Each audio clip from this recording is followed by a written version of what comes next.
Hi friends, welcome back. Nishikant Dubey ने सदन में दिया जोरदार भाषण, राहुल गांधी की धुलाई कर दी। चलो यार देखते हैं। तो वीडियो शुरू करते हैं। वीडियो शुरू करने से पहले अगर आप चैनल पर नए हो और आपने अभी तक सब्सक्राइब नहीं किया तो जल्दी से पहले सब्सक्राइब के बटन और बेल आइकन को क्लिक कर लो ताकि आपको हमारे सारे न्यू वीडियोस के नोटिफिकेशन मिल जाएं जैसे हम अपलोड करें। अगर आपको वीडियो पसंद आता है प्लीज लाइक एंड शेयर। चलिए शुरू करते हैं। और दूसरे दो चैनल्स उनको भी सब्सक्राइब कर लेना, लिंक्स हैं डिस्क्रिप्शन बॉक्स में, वहाँ पे भी आपके रिक्वेस्टेड वीडियोस आ रहे हैं। धन्यवाद सभापति महोदय। माननीय स्पीकर साहब ने एक डायरेक्शन दिया 115(1) में और ये कहा सभापति महोदय लीडर ऑफ द अपोजिशन को कि जब आप कोई चीज बोल रहे हैं तो उसको ऑथेंटिकेट करिए। और उनके 6 ऐसे पॉइंट हैं राष्ट्रपति अभिभाषण में जिसके समर्थन में मैं बोलने के लिए खड़ा हुआ हूं, जिसमें मुझे लगता है कि इस पूरे पार्लियामेंट का जो एक उद्देश्य है बनने का, जो कॉल एंड सगधर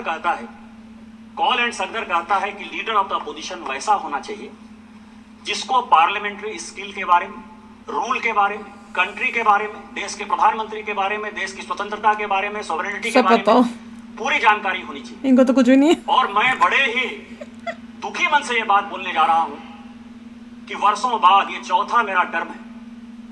इस चौथे टर्म में मुझे पहली बार एक ऐसा लीडर ऑफ द अपोजिशन दिखाई दे रहा है जो दुनिया में भारत कैसे कमजोर हो, देश के कैसे टुकड़े हो, किस तरह की विदेशी ताकतों के साथ मिलकर यहां की सोसाइटी को बरगलाया जाए, गलत बयानी किया जाए और इस पार्लियामेंट में 105 जो हमको मिला हुआ अधिकार आर्टिकल 105 में फ्री एंड फेयर डिस्कशन का, उस फोरम का मिसयूज करके पूरे देश को गुमराह किया जाए। इसीलिए आपके माध्यम से मेरा बैठा नहीं होगा बंदा, सब खाली हो गए गए होंगे। उनको चैलेंज भी है और आपसे आग्रह भी है सभापति महोदय कि मैं जितनी बातें कह रहा हूं उस सबको मैं ऑथेंटिकेट करूंगा और यदि राहुल गांधी जी में लीडर ऑफ द अपोजिशन में हिम्मत है तो वो सारी बातों को ऑथेंटिकेट करें, नहीं तो वो फ्लोर ऑफ द हाउस इस्तीफा दें। वेरी गुड, इस्तीफा दें। उन्होंने 6 ऐसे पॉइंट के, मैं 6 विषय पर जो है आपके सामने और पूरे देश को ये बताना चाहता हूं। सबसे पहले उन्होंने कहा कि this phone is not made in India, this phone is assembled in India. और ऐसे करके जो है उन्होंने फोन दिखाया सर, ये फोन ऐसे दिखाया सर। अब आप समझिए सर, अपने दिल से जानिए पराये दिल का हाल। कांग्रेस ने इस देश को किस तरह से विदेशियों के हाथ गिरवी रख दिया, ये मैं कहानी बताना चाहता हूं। ये मैं पेपर लेकर आया हूं सभापति महोदय। ये ITA 1 जब चिदम्बरम इस देश के वित्त मंत्री थे, चिदम्बरम जी इस देश के कॉमर्स मिनिस्टर थे, 96-97 में इंटरनेशनल टेलीकॉम एग्रीमेंट ITA 1, ये पूरे देश को जानने का सवाल है। करा होगा बेड़ा कर सिग्नेचर करके। केवल 14 कंट्री सिग्नेटरी थे। पूरी दुनिया में 195 कंट्री है। चाइना उस सिग्नेटरी नहीं था, उसका पार्ट नहीं था। लेकिन इस देश को बेचने के लिए जो सॉफ्टवेयर, हार्डवेयर, इलेक्ट्रॉनिक्स, टॉयज, ये सब जो पूरी दुनिया में बनाते थे मैन्युफैक्चरर, यूरोपियन यूनियन के दबाव में इस सरकार ने और उस तत्कालीन वित्त मंत्री ने पैसे लेकर उस एग्रीमेंट को साइन कर लिया। और क्या साइन कर लिया ITA 1? कहा कि कोई भी कंपोनेंट आप लेकर आ जाओ, कोई भी कंपोनेंट हार्डवेयर का, इलेक्ट्रॉनिक का, टॉय का, कोई भी लेकर आ जाओ, 0% ड्यूटी लगेगी। 0% ड्यूटी। और जब आप वो एग्रीमेंट साइन कर लिए, धीरे धीरे करके सभी चीजों पर 0% ड्यूटी हो गई। टॉय पर हम नंबर 1 हुआ करते थे, खिलौने सभी चाइनीज आ गए। जो ये मोबाइल है, ये मोबाइल चाइनीज आ गया, इसके जो इक्विपमेंट है वो चाइनीज आ गए। करेक्ट। आपने जब देश को बेच दिया, संजोग से ये पीयूष गोयल जी आ गए, कॉमर्स मिनिस्टर हैं, तो रोपा पेड़ बबूल का आम कहां से हो? आपने देश को बेच दिया, गिरवी रख दिया। 2014 के बाद जब इस देश में माननीय प्रधानमंत्री बने, उन्होंने कहा मेक इन इंडिया को आगे करेंगे, हमारे देश में मैन्युफैक्चरिंग सेक्टर आगे जाएगा। सारी टेलीकॉम कंपनियों को उन्होंने कहा आज तो असेंबलिंग हो रही है। और पीयूष गोयल जी मुझसे ज्यादा बोलेंगे कि 2015 में जब ITA 2 आया कि इसको साइन करना है, तो माननीय पीयूष गोयल जी ने जाकर, इस सरकार ने जाकर माननीय प्रधानमंत्री जी के आदेश पर ITA 2 का सदस्य आज तक हम नहीं बने। और यही कारण है कि हम आज इस मोबाइल के नंबर 1 मैन्युफैक्चरर हैं। आप ऑथेंटिकेट करो। आप AI की बात कर रहे हो, आप प्रधानमंत्री को मैन्युफैक्चरिंग मार्केटिंग समझा रहे हो, प्रोडक्शन समझा रहे हो, कंज्यूमर समझा रहे हो। आपने जो देश को गिरवी रखा, आपने जो देश को बेचा, यदि आपके पास प्रमाण है कि माननीय प्रधानमंत्री जी ने यहाँ के मैन्युफैक्चरिंग सेक्टर को नहीं बढ़ाया, चाइना को उन्होंने बैन नहीं किया, आज चाइना को कंपटीशन यदि हम नहीं दे रहे हैं, तो आप ऑथेंटिकेट करो, नहीं तो आप देश से माफी मांगो कि आपने माननीय प्रधानमंत्री जी के इमेज को खराब किया। दूसरा बॉर्डर का सवाल है, फिर मैं कहूंगा सर, मैं कई एक किताब कोट करके आया, उन्होंने कहा बॉर्डर में चाइना जो है लेके चला गया। वैसे राजीव रंजन सिंह जी मुझे बहुत कह रहे थे कि चौकीदार वाला बात कहा और सुप्रीम कोर्ट के जजमेंट से जो है भाग गया, ऐसे ही भगौड़ा है, झूठ बोलने की आदत है, कभी झूठ बोलती है और कहीं दबाव आ गया तो वापस चले जाते हैं। लेकिन इस देश के बॉर्डर और सैनिकों के लिए बहुत इंपॉर्टेंट बात है। क्या बात कहा उन्होंने सर कि माननीय प्रधानमंत्री जी, जिनके पीछे वो तीसरी बार देश के प्रधानमंत्री बने हैं, 140 करोड़ लोगों का जो विश्वास है वो माननीय प्रधानमंत्री पर है, इसलिए तीसरी बार उनको प्रधानमंत्री बनाया। दुनिया के फोरम पर जब वो जाते हैं तो आज दुनिया में चाहे रूस यूक्रेन वार हो रहा हो, चाहे यूरोपियन यूनियन में परेशानी हो रही हो, चाहे इजराइल में परेशानी हो रही हो, फिलिस्तीन में परेशानी हो रही हो, पूरी दुनिया भारत की तरफ देखती है। लेकिन ये किसने पैदा किया? मैं लेकर आया हूं सर आचार्य कृपलानी। सभी को जानने वाला सवाल है, आचार्य कृपलानी कांग्रेस के बड़े नेता थे। उनकी वाइफ सुचेता कृपलानी जो है उत्तर प्रदेश की मुख्यमंत्री भी बनी। कांग्रेस पार्टी से आचार्य कृपलानी ने इस्तीफा क्यों दिया? यह देश को जानने वाला सवाल है। जब पंचशील के समझौते पर, हिंदी चीनी भाई भाई के नाम पर, जब नेहरू ने पंचशील एग्रीमेंट साइन करने का विचार किया तो आचार्य कृपलानी ने कांग्रेस में उनका विरोध किया। उन्होंने कहा आप देश को बेच रहे हो, आप तिब्बत को उसके साथ जाने के लिए मजबूर कर रहे हो, आप हमारे ऊपर एक दुश्मन को पैदा कर रहे हो और ये चलने वाला नहीं है और एक दिन चाइना हमारे ऊपर अटैक करेगा।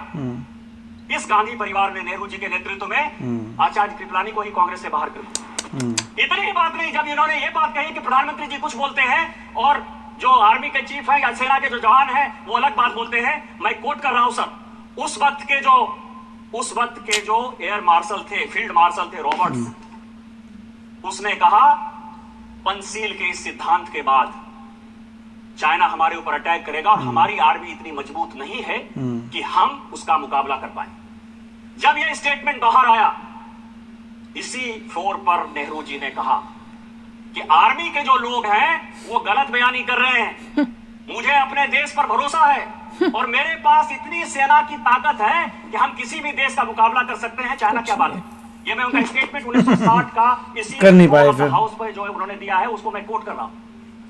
और 61 में जब करियप्पा जी रिटायर हो रहे थे, फील्ड मार्शल करियप्पा बड़े फील्ड मार्शल थे, तो उन्होंने कहा कि मुझे फख्र इस बात का है कि मैं सैनिकों को मरते हुए नहीं देख पाया, उसके पहले ही मैं रिटायर हो रहा हूं। और जो 62 में हुआ ये पूरी दुनिया जानती। और उसके बाद क्या हुआ? लगातार हम चाइना के साथ बॉर्डर डिस्प्यूट में लगे हुए हैं। और मैं एक पेपर लेकर आया हूं सर कि 1981 में राहुल गांधी जी की दादी इंदिरा गांधी जी ने एक एग्रीमेंट साइन किया और उस एग्रीमेंट को साइन किया उस वक्त के चाइना के जो वित्त मंत्री थे, फॉरेन मिनिस्टर थे, आर्मी डिफेंस मिनिस्टर थे, हुआंग हुआ और इंदिरा गांधी के बीच में 1981 में समझौता हुआ। 1981 से लेकर 1987 तक जब उनके पिताजी भी बन गए इस देश के प्रधानमंत्री, 8 बार चाइना के साथ बायलैटरल हमने जमीन के लिए, बॉर्डर के लिए लगातार मीटिंग की, जो फेल हुआ। यदि चाइना ने नेहरू जी के समय जमीन नहीं लिया था तो इंदिरा गांधी ने वो कमेटी क्यों बनाई? राजीव गांधी ने वो कमेटी क्यों बनाई? 8 बार आपने उसकी 81 से लेकर 87 तक मीटिंग क्यों की?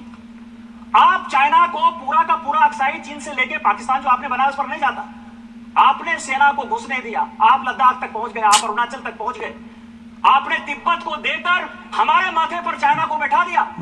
आज माननीय प्रधानमंत्री जी के कारण एक बॉर्डर का डिस्प्यूट रिजॉल्व होता हुआ नजर आ रहा है। माननीय जयशंकर जी ने यही बयान दिया कि वो हमारे साथ बायलैटरल टॉक में है और जहां जो लाइन ऑफ एक्चुअल कंट्रोल था वहां पर दोनों सेना चली गई है।